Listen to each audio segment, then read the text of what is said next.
Outer Orange. I think this deck is max rarity, actually. Just throwing the flex in there just to start the video off that way. Welcome back, guys. OuterOrange here today. We're gonna be doing a deck profile. Yeah, let's go deck profile. We're gonna be talking about Nightmare Dolls today because that deck has basically been thrown under the rug for basically everybody because there's a premium version of it that everybody plays. But guess what? Today we're gonna be talking about the V version of it. I've been playing it recently. I went undefeated twice at locals recently with it. I'm not saying like it's the best deck ever. I actually think the deck is pretty in the middle somewhere. However, it's really fun to play, and if you get lucky, sometimes the deck pops off like crazy. So let's talk about it today. Here we are. This is Pale Moon, probably one of my favorite decks out of Pale Moon. Actually, I picked this deck up as like my second official deck when I first started playing Card Fight Vanguard back when Luke Gear came out in V, and I've always really enjoyed this deck even back then. I've been playing it ever since, and I will say I like this version more than playing it in Premium, but in Premium, this deck is definitely stronger. But we're gonna go get started. Let's talk about the sleeves first. So if you guys have been watching any of my recent deck profiles at all, you'll know that Dragon Shield sleeves have been kind of my go-to sleeves recently. So this is again a Dragon Shield sleeve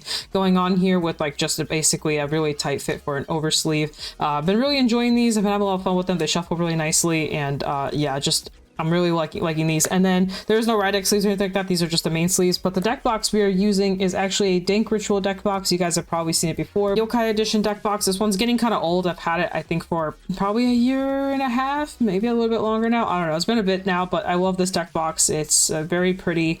One of the first deck boxes I've ever actually bought from Dank Ritual, and I have been enjoying it ever since. The Workoid Nightmare Dolls list. So basically this deck is revolved around Workoids and Nightmare Dolls, and basically you want to have a bunch of dolls to kind of play this deck. It used to be pretty scuffed with how you have to do it, but a lot of support came out throughout the years, and recently, and by recently I mean the last year or so, actually a new promo came out that actually makes the deck a little bit better. And there was recently a top with this deck as well. It was for Springfest, but somebody did decide to take this, and I don't know how they performed. If you happen to be watching this, if you're the person that topped with the deck with your team, you can feel free to let me know below how you did and how you felt about the deck overall. I think this list is pretty similar to theirs. I don't remember their list off the top of my head. I just kind of basically took my premium deck and made it into this and just kind of rolled with it, and I've been doing pretty well with it recently. So yeah, so we're gonna start off with Carol. This is Nightmare Doll Carol. She has two effects. Her first effect says when placed on Vanguard, you can look at top 5 cards of your deck.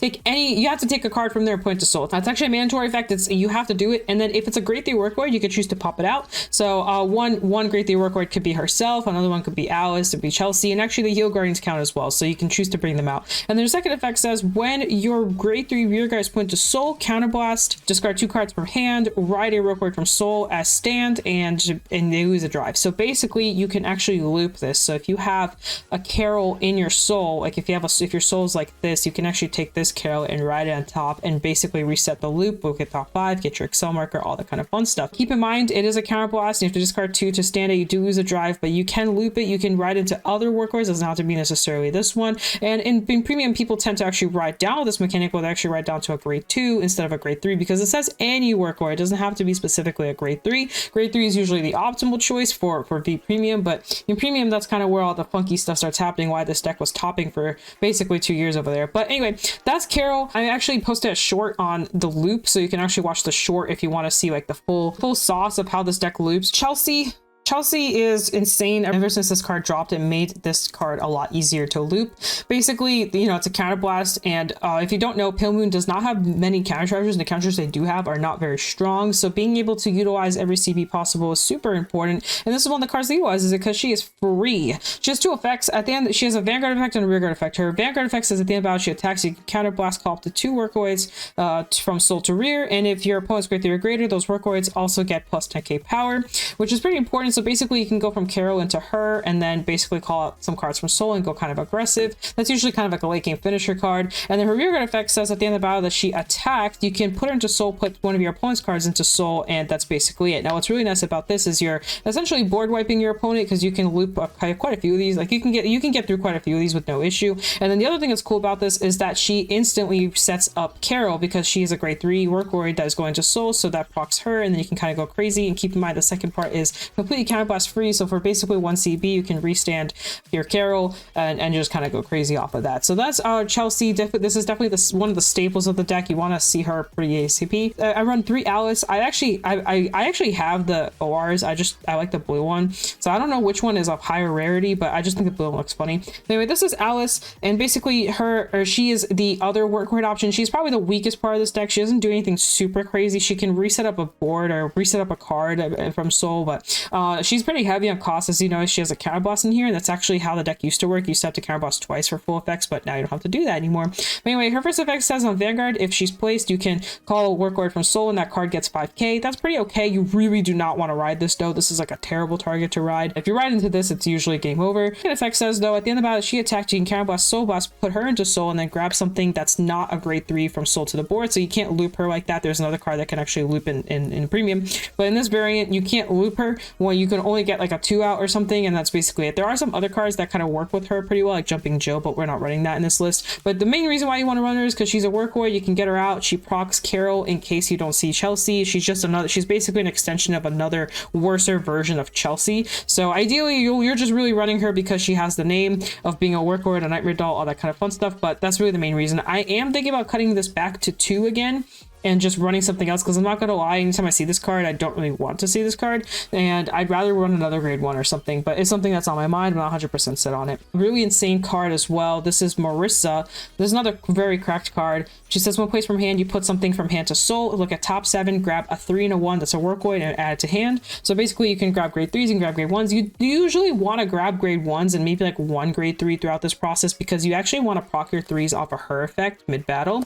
But you still want to like have these in hand just to utilize them as much as possible. So grabbing Chelsea isn't really a big deal, but usually when you see cards like these, you kind of don't really want to grab them. You rather grab grade 1s, but if you need a grade 3 on the board, you definitely want to grab a grade 3. But this card's insane. She can basically plus you very easily. She has a 1 place from hand. You cannot grab 2, so obviously you can't grab herself, so you can't loop herself, but overall this card's insane. It sets up your Soul too, so you can set up your Carol. You can put a Carol into Soul and then grab another Carol. And the fact that this is the top 7 searcher is pretty cracked, because that's very important. You want to ride this. If you don't ride this, it's usually a loss. That's like the probably the biggest weakness of this deck is you need to ride Carol. If you don't ride Carol, you're basically pretty much losing the game. You can't catch up to your opponent. You'll probably lose. I will say going first is not a big deal. You can probably go first, ride something else, and be okay for a turn. But if you don't see a Carol like in your next turn, it's kind of game over. So yeah, this is definitely like a staple. She gets 2k for every workhorse on your board. It says Vanguard or Vanguard, so for every workhorse. And so basically you just count your board, everything that isn't her, and you get 2k. So if you have like 5 workers on the board, you get plus 10k, and so on and so forth. This is your beat stick. She's really important. You usually want to shove her into Soul or ride her as much as possible with her, or Tosca, or a couple other cards. Yeah, your Carol can put her into Soul too, so you definitely want to utilize her in your Soul as much as possible, because then you want to use Chelsea's effect and bring her out, and she'll get 10k off Chelsea's effect, and then she'll get every more power off of whatever else is on the board. Whatever workers you got on the board, she'll get the power for them. This is just a huge beat stick, and very, very necessary beat stick. And last but not least, I run the Nightmare Doll Eileen. This card honestly is one of those, this is like a tech area. You can probably slot something else here, but because you want to hit as much as possible with both Marissa and Tosca, it's kind of nice to have the workhorse. But I'm not gonna lie, I have thought about running Beast Tamer Amarith in the slot again. I used to, or running Jumping Jill in the slot, and I used to do that too. I'm not 100% set, but it's been a thought for a while now, and I'm not 100% set on it, but it's a thought. But the reason why I still run this, or why it's still like okay to run this, her effect is pretty strong. It says when it attacks, you can counterblast, put another rear guard into Soul, another workhorse, specifically draw a card, and she gets 10k. The 10k matters for the defenses, but the other thing is you can actually shove like off-brand grade 3s. So say you don't hit your Chelsea, but your top 5 gets you this off of Carol's effect, you can actually call her to the board and then use her ability to shove her in, and then restand your Carol and loop Carol again. It is 2 CB though, so it's kind of like a weaker version of what you want to do, which is usually Chelsea, but it's better than nothing, right? So that's why I like this. The other thing is the thing about the Armored Beast Tamer does the same thing though. The Armored Beast Tamer shoves anything to Soul, but it's not a workoroid. Like it itself is not a workoroid, so you can miss off of your like your searches. So I'm kind of iffy. This card's good though. The draw is pretty nice. I like the draw, so that's why I'm kind of, I don't know, I'm super indecisive. I like the draw, like 10k. I never know, but I will say most of the time when I want to proc this card, I usually don't want to proc this card, and that's probably the biggest downside of this card is I usually don't want to use it, and half the time I'm not able to use it just because of how CB costly things are. But in terms of targets to find, especially with Tosca, this is like a really good target to find because you can just have it's just a deck thin basically, and you kind of want the deck thin. So, but we'll see.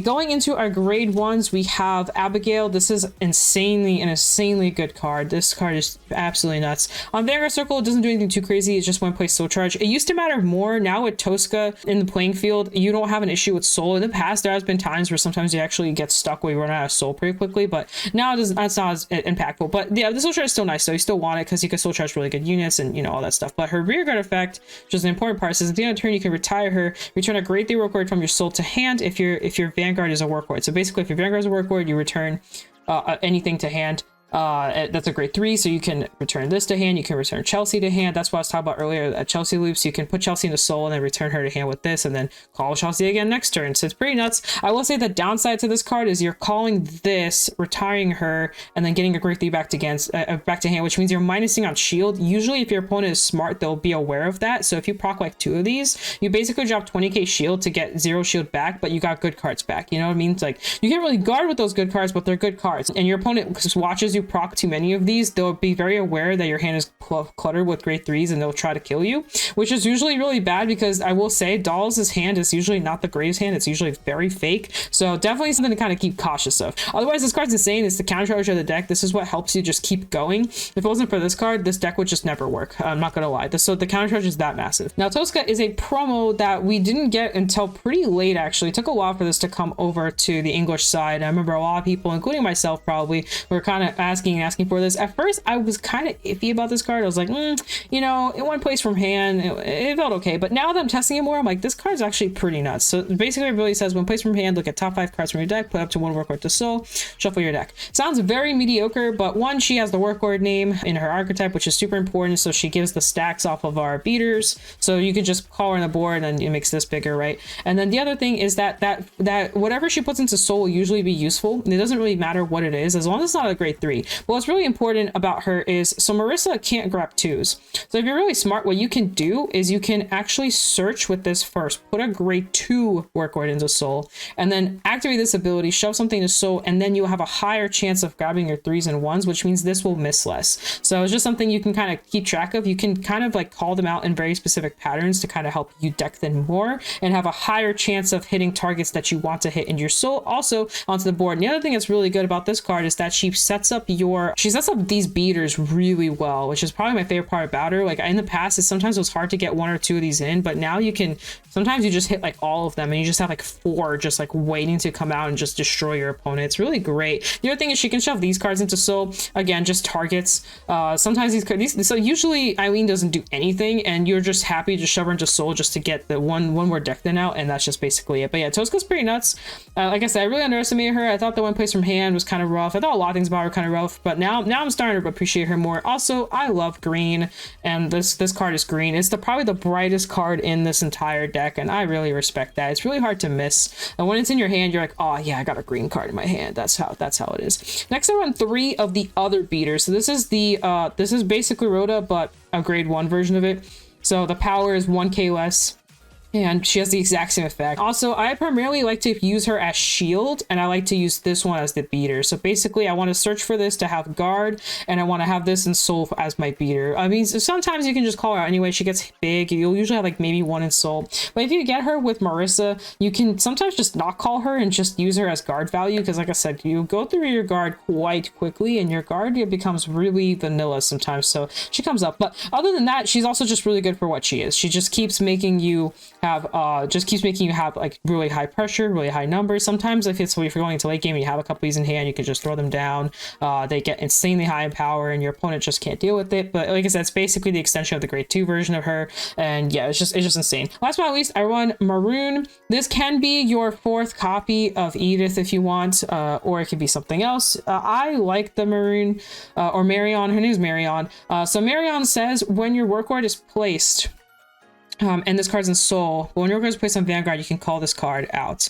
So basically how this works is when your grade 3 work wards are placed, you can call this out. Now, the issue with this card is that it is a hard once per turn. You can only activate this card once for that turn, so use it wisely. And that's why I run her at 1. If it didn't have the effect, I'd be running this card probably at max, because then I'd have like boosters for days. This card would be like insanely disgusting if it wasn't a hard once per turn. But basically the point of this is that you pop her out unexpectedly during like in between your battle phases. This is like a kind of like you need to guess like what's going on. If your opponent's not hitting defenses, you kind of pop her out. You usually want to pop her out sooner than later, because my deck runs fronts, and because I run fronts, you want to utilize putting the fronts on her as much as possible. But pretty much speaking, like you want to attack with some stuff, you know, clear up your board a little bit. Like Chelsea puts herself into Soul, which opens you up the board. Once your board is cleared, you can pop her out and then have her swing as well, and just kind of have an extra extension of an attack in between all your Vanguard restanding and stuff like that. It's very nuts, very good card. I like it, but this can be an Edith if you want Edith or something else, another Workwood. I recommend just another Workwood in the slot. You know, you do you.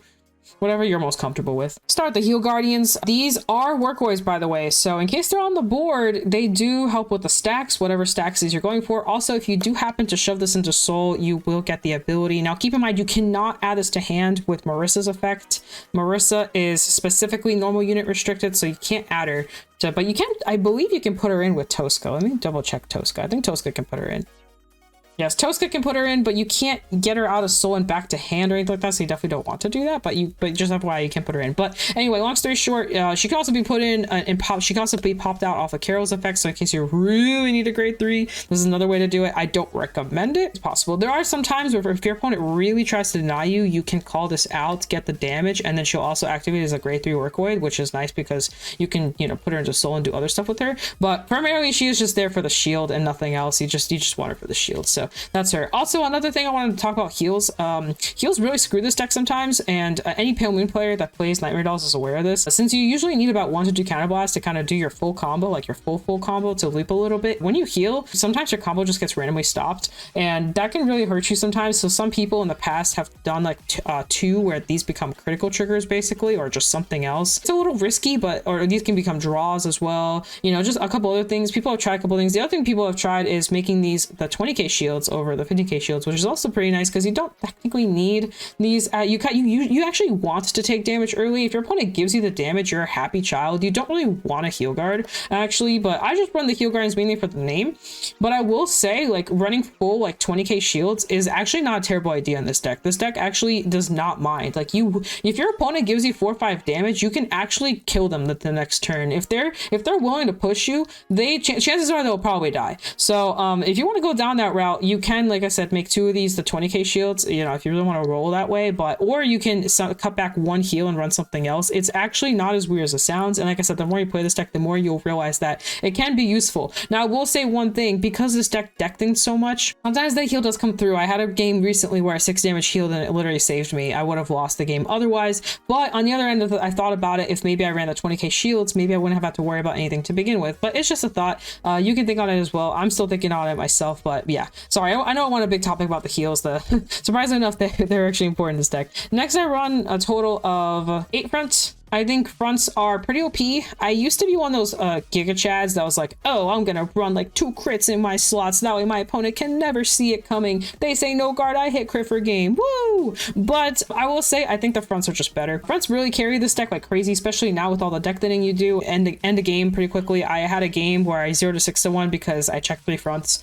and there's just nothing they could do. They literally healed down, so they were just at 0, and I wrote to Carol, called a couple cards, you know, kept for high rolling with Chelsea. They didn't hit defenses, and I checked 3 fronts during the process of, like, you know, like drive checking, and they just lost. Everything was just too big. They couldn't guard. They had a lot of grade 3s. Boom, boom. Where if they were crits, you know, there's a chance they could have maybe hit a defense somewhere, maybe shut down my turn. Crits can shut down your turn pretty quickly. Fronts will just make everything big. Also, if your opponent's like, oh, want to pass front. Okay, well, I guess it's going through now. I think these are like mandatory. I've thought about doing like something like this, like where this becomes a crit sentinel, but I'm not gonna lie, I think you really need need draws. This deck suffers so hard if you don't hit your draws. Also, just having the PG is nice, so I like it like this. You can do you, but I think running the 4 draws is almost mandatory. I would even say, if it wasn't for how strong fronts are, I would even say run a 5th draw. Spectral is a big Pale Moon player in EU. He plays the extra draw because he just values that value, the value of just hitting your pieces and just not bricking and just having extra shield in hand. But I will say it is a 5k shield, so it can be kind of rough, but the draws do come up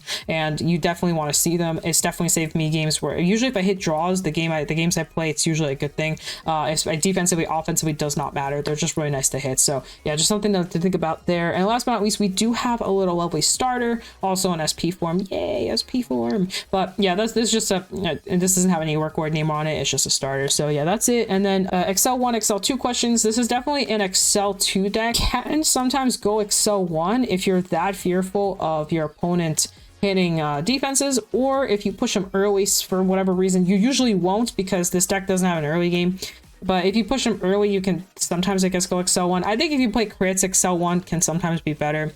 But for fronts, you definitely want to go Excel 2. If you hit the crits early, your opponent will be at high damage, and you usually won't be calling a board or anything. So if that happens, then they'll be at high damage. You can go Excel 1 and kill them, basically.